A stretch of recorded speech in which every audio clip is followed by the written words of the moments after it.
Climate models are only as good as the assumptions that go into them, and they have hundreds of assumptions. All it takes is one assumption to be wrong for the forecast to be way off. Climate forecasts are not new, but in the past, scientists were more modest about their ability to predict the weather. Any attempt at forecasting changes of climate meets skepticism from the men who model the weather by computer. In making decisions which affect people, a bad prediction as to what the climate of the future will be can be far worse than none at all. I'm afraid that our understanding of the complex weather machine is not yet good enough to make a reliable statement of the future. All models assume that man-made CO2 is the main cause of climate change, rather than the sun or the clouds. The analogy I use is like my car is not running very well, so I'm going to ignore the engine, which is the sun, and I'm going to ignore the transmission, which is the water vapor, and I'm going to look at one nut on the right rear wheel, which is the human-produced CO2. It's that, the science is that bad.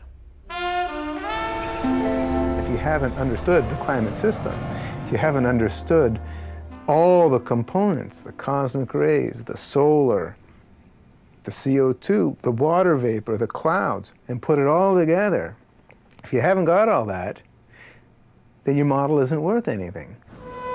The range of climate forecasts varies greatly. These variations are produced by subtly altering the assumptions upon which the models are based. The models are so complicated, you can often adjust them in such a way that they do something very exciting. I've worked with modelers, I've done modeling, and with a mathematical model and you tweak parameters, you can model anything. You can make it warmer, you can make it get colder by changing things. Since all the models assume that man-made CO2 causes warming, one obvious way to produce a more impressive forecast is to increase the amount of imagined man-made CO2 going into the atmosphere. We put an increase in carbon dioxide in them that is 1% per year. It's been 0.49% per year for the last 10 years, 0.42 for the 10 years before that, and 0.43 for the 10 years before that. So the models have twice as much greenhouse warming radiation going in them as is known to be happening. It shouldn't shock you that they predict more warming than is occurring.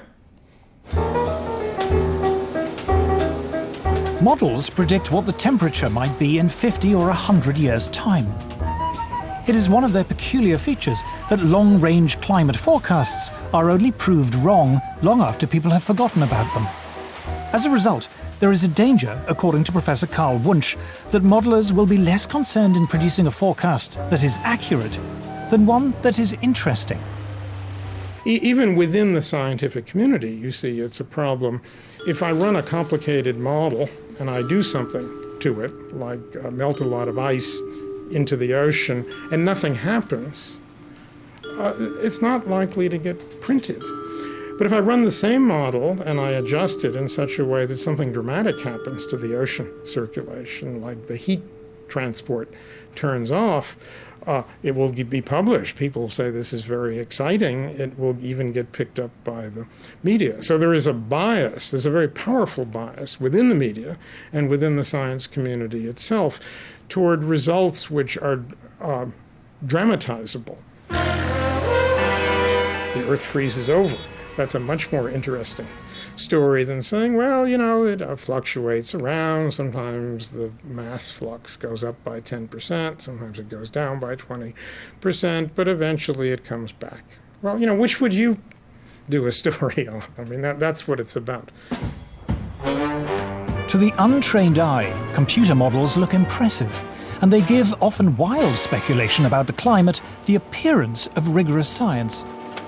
They also provide an endless source of spectacular stories for the media. The thing that has amazed me as a lifelong journalist is how the most elementary principles of journalism seem to have been abandoned on this subject.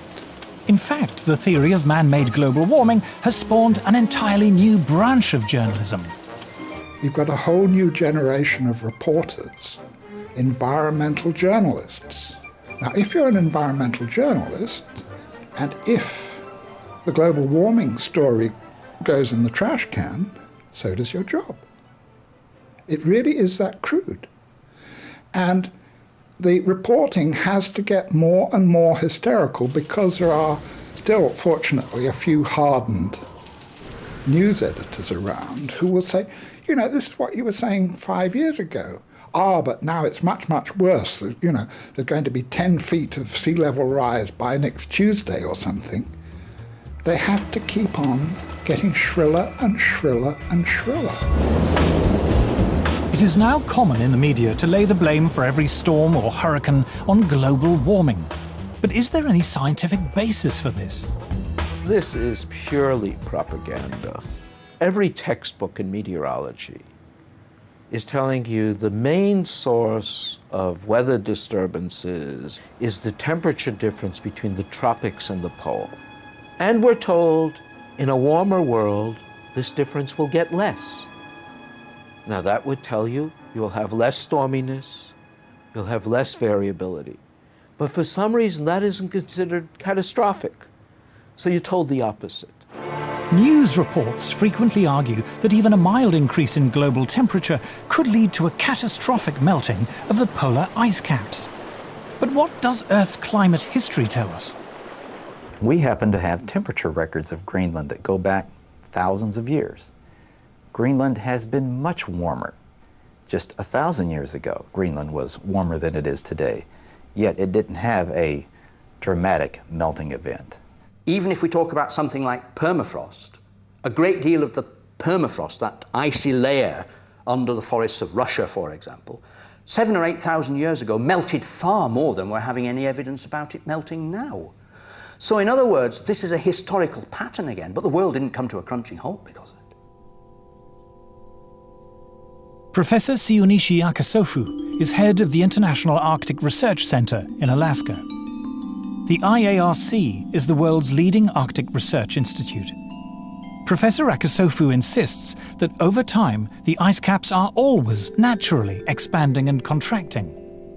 There are reports from time to time, a big chunk of ice break away from the Antarctic continent. Those must have been happening all the time.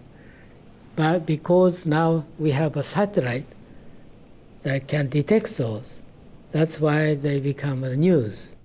This data from NASA's meteorological satellites shows the huge natural expansion and contraction of the polar sea ice taking place in the 1990s.